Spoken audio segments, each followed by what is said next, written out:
Alrighty, we're now on to piece 11 of Asterism. Asterism is a collection of prose poetry that I wrote, where it's a fictional narrative that is all based off of archaic punctuation.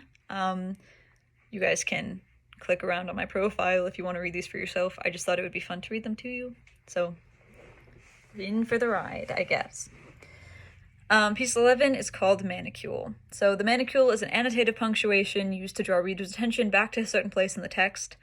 Think of it as like a really old way of highlighting something, basically. My best friend never knew we were dating. We'd never made it a habit to tell each other our relationships, only when we needed a hug or a shoulder to cry on.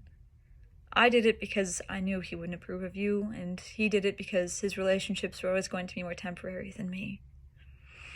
He told me that himself. I'd never trusted anyone as much as I did him. So when he mentioned this person to me in passing, a subtle lover he thought I might clash with, I was overjoyed that he'd finally found someone he thought might be permanent.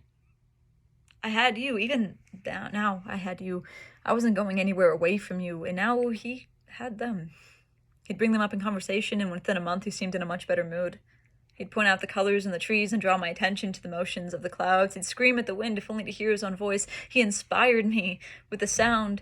He had more energy and would run towards the horizon just as you inspired me to do. And for the first time since I learned about your endeavors, I saw a future with us. Him coming over with his lover in tow to our small apartment for some Christmas time show. He'd lift me in the air, having just flown in from wherever he lived now to see his old friend, and he'd point out the beauty to me that'd become mundane.